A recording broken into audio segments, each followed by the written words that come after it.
L'appui du gouvernement américain permettait de sauver des vies. Depuis la fermeture de l'USAID décidée par Donald Trump il y a un an, la Guinée manque cruellement de moustiquaires, le moyen de prévention le plus efficace. Depuis plusieurs semaines, les équipes du Programme national de lutte contre le paludisme font le tour des centres de santé chargés de les distribuer à la population pour faire un état des lieux. Le paludisme reste le premier motif de consultation dans les structures sanitaires du pays. Ce matin-là, le docteur Oularé leur fait notamment visiter le service maternité du centre qu'il dirige. Les enfants de moins de 5 ans et les femmes enceintes sont les plus affectés par la fièvre paludique. On a beaucoup de consultations liées à la fièvre présentement. Donc on peut dire qu'il y a beaucoup d'enfants qui viennent avec paludisme. C'est dû à la rupture de moustiquaires, c'est tout. Des fois, on a même des ruptures de médicaments. Des fois, c'est rare. Mais moustiquaires, c'est un cas particulier. Il n'y a plus de moustiquaires. Le nombre de cas a augmenté au cours de l'année. 5 enfants, dont ce petit garçon, seront diagnostiqués positifs ce jour-là.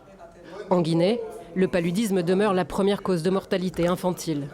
Cette visite nous permet également de comprendre comment les dispositions sont prises au niveau des centres de santé pour permettre au moment où on va approvisionner les centres de santé en moustiquaires de rattraper les cibles prioritaires, notamment les femmes enceintes et les enfants.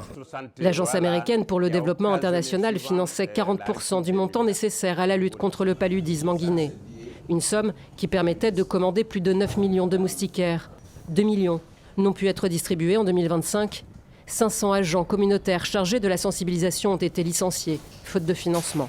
Le financement américain nous permettait aussi de payer tout ce qui était les médicaments, que ce soit les tests de diagnostic rapide pour dépister le paludisme, que ce soit les combinaisons thérapeutiques à base d'artésimine pour pouvoir prendre en charge les cas de paludisme simple, mais que ce soit les formes injectables qui permettent de prendre en charge les cas de paludisme grave. L'appui du gouvernement américain permettait de sauver des vies. La prévalence du paludisme était de 17% en 2025. Les autorités s'attendent à une forte hausse cette année. Le retrait jugé brutal de l'USAID a mis en évidence la forte dépendance de la Guinée vis-à-vis de l'aide extérieure.